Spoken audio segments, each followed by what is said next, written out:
All right, good morning, everyone. We're going to go ahead and get started today. My name is Katora Young, and we're very excited to speak with you and provide an overview of the Florida Mathematics Redesign Resource Package. Again, my name is Katora Young, and I serve as the Program Analyst for the Florida Student Success Center, and I'm joined by Abby Ivy, who serves as the Director for the Florida Student Success Center, and Dr. Carrie Henderson, who serves as the Executive Vice Chancellor for the Florida College System. Okay, and quickly we're just going to go over a few of the webinar logistics. So participants will be on mute for the duration of the webinar. And if you check over in your handouts pane, the material from today's webinars will be available. There are about 5 handouts, I believe, and then the PDF of today's webinar will be available with a follow-up email because this particular site only allows for us to include 5 handouts. So that will also be available. Additionally, we will have a Q&A at the end of the webinar, but feel free to submit your questions as we move throughout the webinar. Please note that this will also be recorded and available on our YouTube site. And now we'll turn it over to Abby Ivy. All right, good morning, everyone. Thank you for joining us today, and thank you for that introduction, Katura. So today, the objective for today is to talk about and go over a resource package that we have put together for those who have been involved in the mathematics redesign work to be able to go out, in your institution, in your campus community, and share the recommendations and also help us to gather feedback on the recommendations. So up on the screen you see the agenda for our webinar. We're first going to talk about the why. Why is it important for us to share these recommendations and get feedback? We'll talk a little bit about the support that us as the Success Center will continue to provide to move this work forward. And then we're going to go into what is actually included in this resource package. And then we're going to wrap up with talking about some of the feedback we have already received on the recommendations.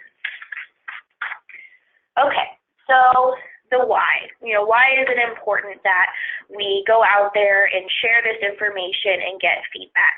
As we all know, math is a significant barrier to student success. That's why we all came together in the first place to do this work. And it's going to be really important for work group members to get the word out there about the recommendations and solicit feedback, as it's going to really require a collaborative effort between all of our educational systems to move this forward. This was a collaborative effort of the work groups, K-12, the Florida College System, the State University System coming together to talk about mathematics reform and develop these recommendations, and it's going to continue to require that collaboration to move forward into implementation. So sharing and allowing our stakeholders to provide the feedback will really be a first step in getting that large-scale buy-in from our different systems to propel this work forward. In addition, the recommendations, they were never meant to be the end goal of the work groups, but really a launching point to moving this work forward. And in addition to that, a lot of the recommendations related to institutional practice. So there are things that can be done now, and it's really going to be up to those who've been involved in this work to be those champions for change on the local level to move these recommendations and get, the appropriate stakeholders involved to start doing some of this work. And so as we're moving forward, there are a variety of things that the Student Success Center will be doing at the state level to also help move the work forward. One of those is we have the public comment period open now to gather feedback on the recommendations. It'll be open now through October. We're leaving it open to October because we want to give faculty who may be not at their institutions for the summer the opportunity to come back at the fall semester started and still have that opportunity to provide feedback. So that link is on our website and it's also included in the resource package materials. We are also creating a steering committee, and we will have equal representation from K-12, the Florida College System, and the State University System to lead the implementation of these recommendations. And the steering committee will be given the feedback that is collected through our survey to help inform their implementation planning. We'll continue the periodic release of publications discussing mathematics education in Florida. The publication that you received at the Mathematics Redesign Institute with the recommendations was one example, and we'll continue to provide other publications. And we are also going to be establishing the Florida Pathways Institute, which will focus on the larger picture of guided pathways, and will be helping institutions that participate in that institute to implement guided pathways. And math redesign really is a crucial piece of the bigger guided pathways conversation, and it will be continue to be part of the work as we move forward with the Florida Pathways Institute. Okay, so now we're going to move into talking about the resource package specifically, starting with the potential audiences that you might be engaging with about the mathematics redesign work and using the resource package to help with that. So the potential audiences are listed up on the screen. Really, you can use this to share the work with anyone at your campuses that can help, move the work forward locally or provide that feedback that we're looking for. So anyone from faculty members all the way up to college presidents and school boards. Now, your approach will probably be different for each group that you're talking to. Math faculty, you can probably get into the nitty-gritty of each of the individual recommendations, whereas if you're speaking with presidents or boards, you may focus more on the big picture of why mathematics reform is important to get that support to move forward.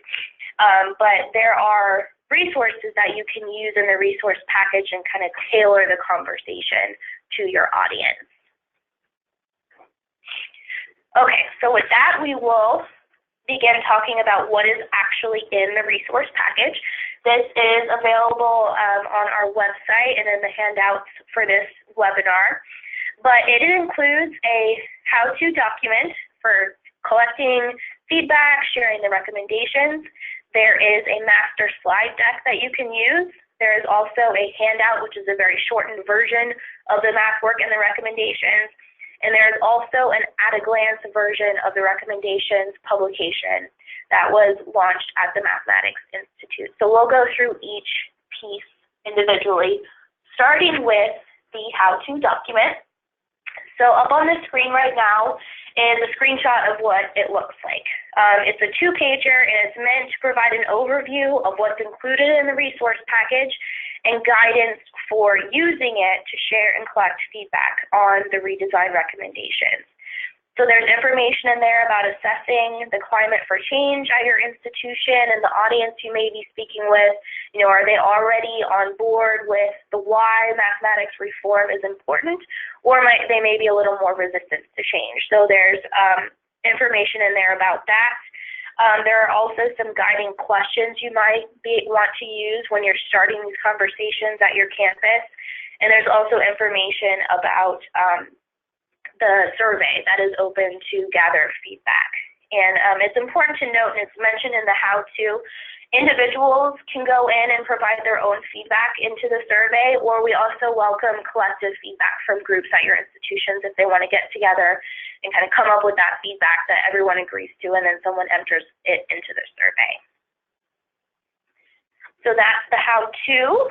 Next, we will talk about the master slide deck. So the slide deck includes slides covering all aspects of the mathematics redesign work.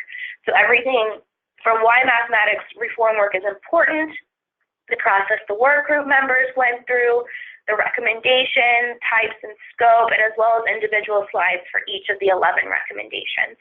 So the slides included in a slide deck can be used in their entirety, or it's really meant for you to be able to kind of mix and match, pull whichever slides would best serve your purpose and the audience that you're talking to. So we just went through and showed the different aspects. There's slides in there. It starts with what the Student Success Center is, the work of the work groups, the process we went through with the work groups, and then each of the recommendations. So I wanted to drive home the fact that this isn't meant to be, you don't have to take the slides in their entirety. You can pull out whatever you need to serve your purpose. And then finally, move into Next, we have the at-a-glance document. So this is a shorter version of the mathematics redesign publication that was shared at the Institute. The larger publication is available on our website. It's about a 40-page document, so it is a longer document. This is a shorter version of it. It still includes all of the information about the mathematics redesign work group and all of the recommendations, but it's about 12 pages, so it's a more manageable length for printing if you have an audience you'd like to provide copies to. But it still includes all of the important information. So that's the different pieces that's included in the packet. We hope these are very helpful to you as you are going out into your campus communities and spreading this work. So I'd now like to pass it over to Dr. Henderson, and she is going to go over some of the feedback that we've already received on the recommendations. Great, thank you, Abby. And just a reminder for folks, we are going to be taking questions at the end, and so please, if you have any questions about any of the content that we've shared thus far, start writing those in so we can be sure to address them. So now I'd like to walk you through the recommendation feedback that we received. You will recall that at the Institute and then subsequent to the Institute, we sent out a survey where we asked folks to identify whether or not they agreed that implementing the specific recommendations would increase student success. That was the first thing we asked them. We asked them to think about whether or not the recommendation should be a top priority for the state of Florida. And then finally, we asked folks to weigh in on if they would like to learn more about how to implement the recommendations at their institution. So we asked all three of those questions on a Likert scale from strongly agree to strongly disagree. For folks who might have had different positions, we did have a don't know category, and so you'll see some of the responses there. And so what we wanted to accomplish via this process was to have folks who attended the Institute, as well as folks who have participated in the work group, have an opportunity to weigh in on the final recommendations. As Abby said, as we're moving from the phase that we just concluded into the recommendation phase, we wanted to ensure that we had enough representation in the development of the recommendations as possible. The other thing as well, in trying to solicit this feedback, is we also wanted to consider what to prioritize as we think about implementation. And so what we're going to share today is just an overview of the survey results. Again, these surveys were administered at the Institute or to Institute participants, so folks who have some familiarity with the work.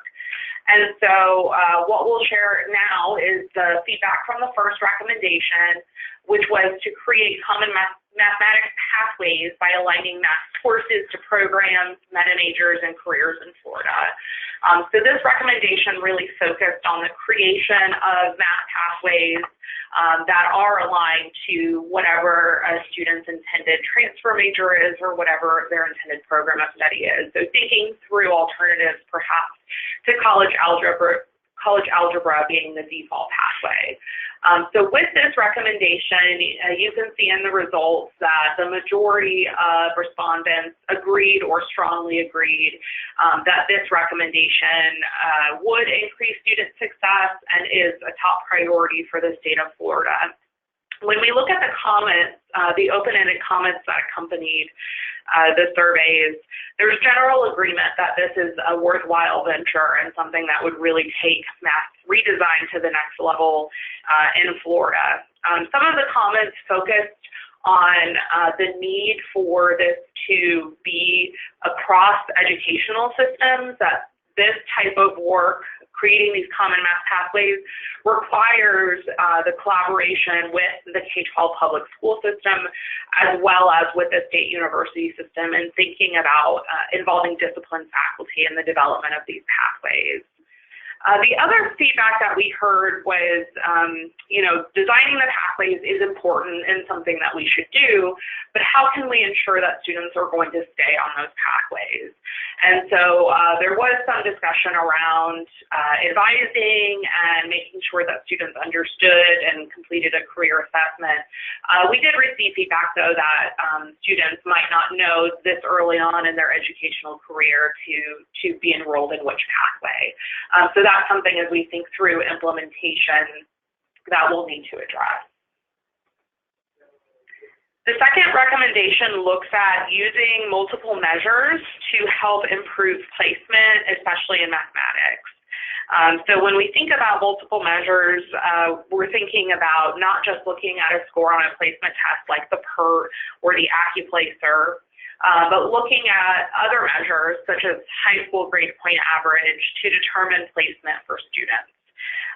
When you look at the results, you can see that there is agreement that implementing the recommendation would increase student success. There was a little bit of disagreement. 16% of the respondents to this question disagreed that this should be a top priority for Florida. Some of the responses that we received were around a desire to have access to more information about multiple measures. So not only what are the multiple measures that Florida should consider, but are they statistically valid and reliable in terms of placement? And so a desire to really look at the data, look at what other states have done, and think about if that would make sense for the state of Florida.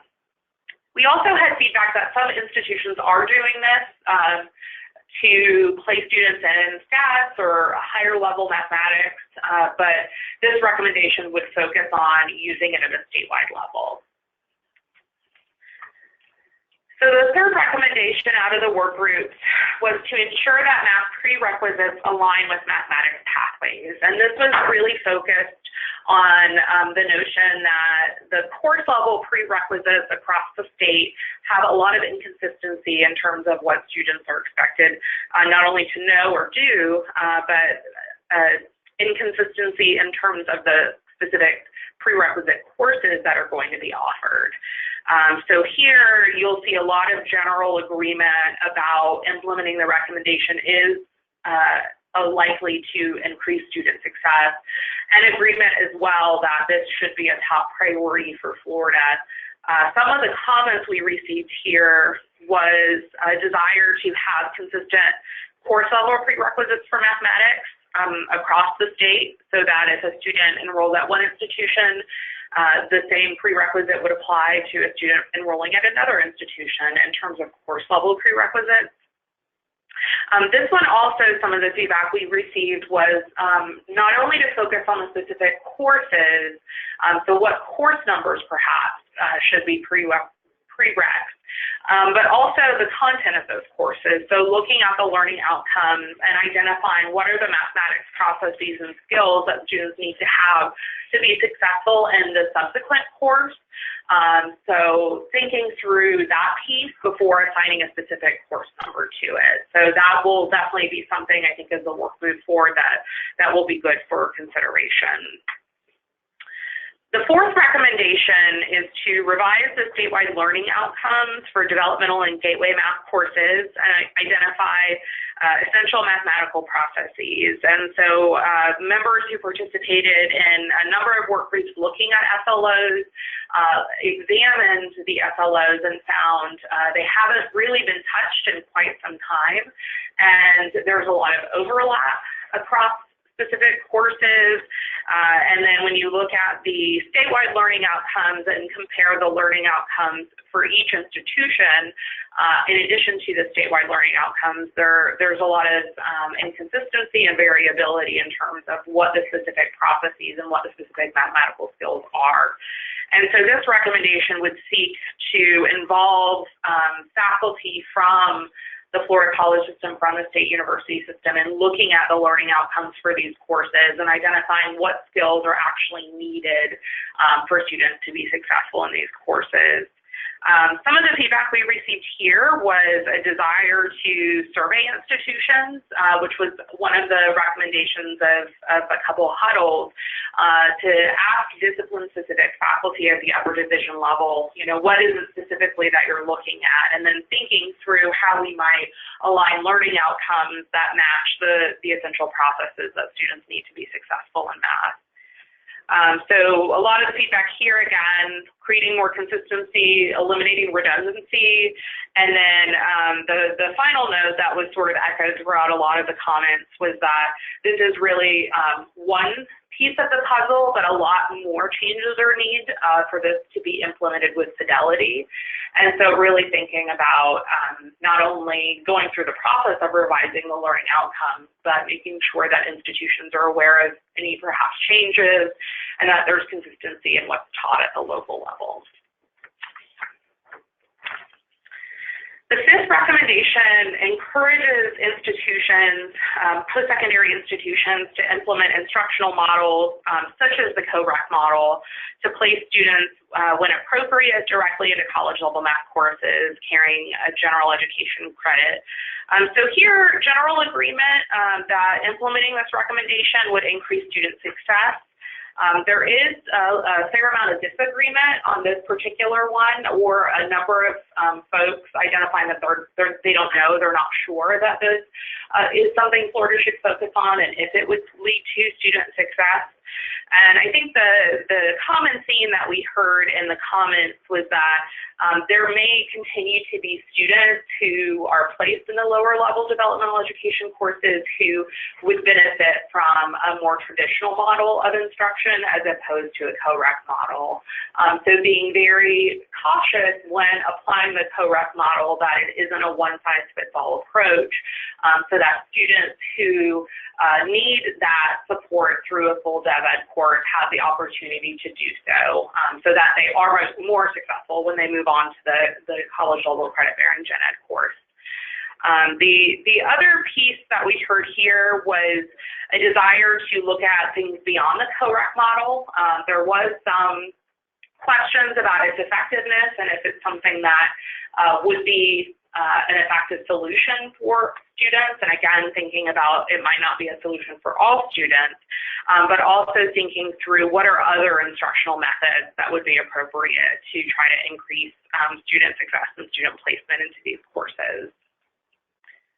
The sixth recommendation is focused on creating recurring opportunities for K-20 stakeholders, so stakeholders across high school, college, and university, to promote collaboration and strengthen math pathways via standing advisory groups, working groups, and big meetings. And so this one received, as you can see, a lot of agreement at the value of having these opportunities for collaboration. I think most folks agree that this is something that could be done regionally, it could be done virtually, it could be done statewide, and that setting up this cadence of accountability so that folks who are on campuses know this is the time of year, or this is the month where we're going to meet with our colleagues at the university or at the K-12 or at the college, and then making it a high priority to engage in those conversations and talk about content alignment, talk about advising and placement, and I think somebody said it well, that this is something that's long overdue. And so this has definitely emerged, I think, as a priority sooner rather than later. And the good news is I think that is something that can be accomplished sooner rather than later. With recommendation 7, this one focuses on determining the K-12 standards that align with the post-secondary courses identified for each major or meta major to inform student course selection in high school. Here, there's general agreement that this recommendation would increase student success and that this should be a top priority for Florida. There was some discussion in the comments about, the revised mathematics standards that are going to be coming out in Florida in the coming months, and making sure that those standards align with the learning outcomes that is expected at the post-secondary level. There was also general discussion and agreement that this recommendation really lends itself to the pathway model and putting students on a pathway The caution here was, again, to ensure that students aren't necessarily pigeonholed into one particular pathway. So while doing this is a good effort and something that could improve student success, allowing for flexibility and student choice and recognizing that a student in high school might change their mind about what pathway they want to go on once they get in college, and so ensuring that the students are able to do that and not in a punitive way. Moving on to recommendation 8, this is one that received a large amount of support, and it's to offer professional development opportunities for instructors. This received a lot of interest, a lot of support. We heard that this is something that's valuable, it would be incredibly useful. Finding ways to do it at an affordable, low cost or no cost, consistently, not just limiting professional development to instructors, but also expanding it to others who are engaged in this type of work. And then we also heard some feedback about potential topics for professional development, so looking at topics around active or cooperative learning, looking at equity and inclusion, looking at mindset. So definitely general agreement for offering professional development and making it something that's widely available and accessible for Florida's education professionals. Recommendation 9 is to establish on-demand foundational mathematical skills modules for students to access in high school and post-secondary. So thinking about students who might need a refresher and might need sort of on-demand opportunities to be brought up to speed in some of their mathematical skills. This was one that received general agreement. Some of the conversations within the comments was, if this is something that's necessary at a statewide level or if this is something that could be done locally. There was a concern about cost, and is there a cost associated with offering these and then a cost associated with utilizing them? On the other hand, we heard feedback that this is something that would be key, especially if K-12 college and university experts could collaborate to develop the modules, and that sharing this type of information with students and instructors would be incredibly valuable to help students take the skills that they need through these modules. Recommendation 10 is to increase the availability of advising resources and enlist the help of math faculty where appropriate. Again, this one received some strong agreement. The use of faculty was something that emerged to the extent that contracts allow and faculty are interested, recognizing the expertise that exists within a faculty member and leveraging that to help students become more aware of their pathways and more aware of what courses they should take was something of value. This was a recommendation that emerged as something that could happen at a local level, so institutions could start doing this now. And we heard through the comments that there's a high need for this, and the goal is to have this be something that is high quality as well. And then our final recommendation is to ensure that parents and guardians are informed of how to support and advise high school students into math sequences that are aligned with their college and career pathway. So here, I think general agreement that this is a recommendation that could improve student success and a recommendation that could be a top priority for the state of Florida. The comments that received was understanding that there are guidance counselors and advisors in place who can serve as a critical resource, and making sure that those individuals have access to the information to do this, and ensuring that there is consistent communication so that parents and students and guardians have an opportunity to understand math sequences. Here, we did get some comments about maintaining flexibility again in the student pipeline so that a student isn't pigeonholed in high school, but general agreement that this recommendation would assist students in identifying the sequences within high school that will set them on a path for college. So those are the summary of the recommendations that we received. from members of the work groups and from Institute participants. The feedback survey that you all will be asked to share with your colleagues looks just a little different. We wanted to do a deeper dive into the questions that we asked here with members of the work groups because you all have a much deeper understanding of the recommendations. So you'll see something similar come out for the recommendations link that we'll share, but wanted you all to have the opportunity to see where things are trending, especially as we think about moving forward with implementation and prioritization and taking this work from recommendations to scale. And so we are so delighted to share this information with you. As Abby said at the beginning, we really encourage you within your institutions, within your associations, within your spheres of influence to share this information. It's going to be open throughout the rest of the summer and early into fall.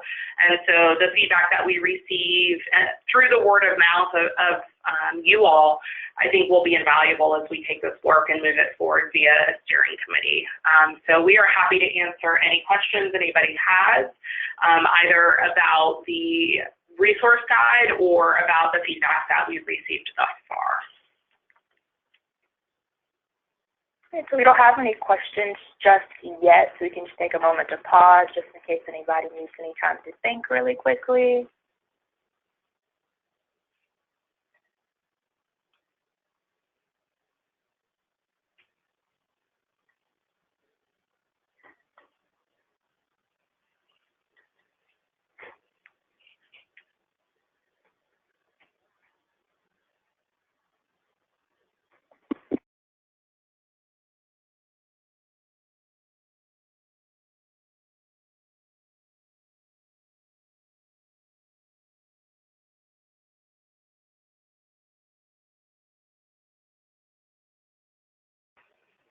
Okay, so we have a question about where you can access this information and when you will be able to share it.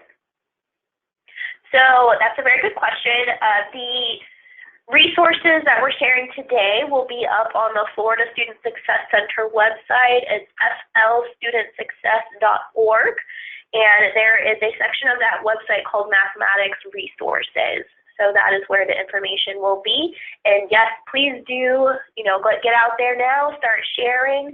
I also wanted to mention, so we'll be sharing the feedback that we receive through the survey with our steering committee, and that's going to help guide their implementation planning. If when you're out there sharing the information and if there's interest from your campus stakeholders in getting involved, we anticipate that the steering committee will be creating project teams to help move this work forward. So that's something just to keep in the back of your mind, if folks are getting excited about this work and want to know how they can help.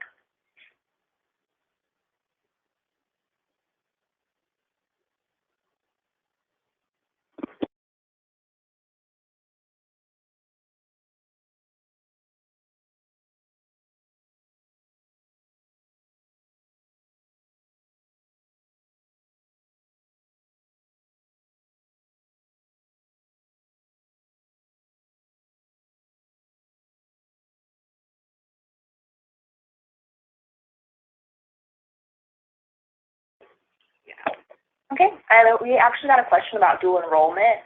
And with that question, we're going to follow up with you directly on that one since it doesn't directly pertain to the resource package and its contents. But thank you for the question. And if there are no further questions, then we can go ahead and conclude the webinar. Thank you everyone for participating today. Again, all of the handouts will be on the website. They'll be posted soon, and they'll also be included in the follow-up email that you'll receive upon conclusion of today's webinar. So thank you for joining us, and we look forward to having you during our next one. Thank you.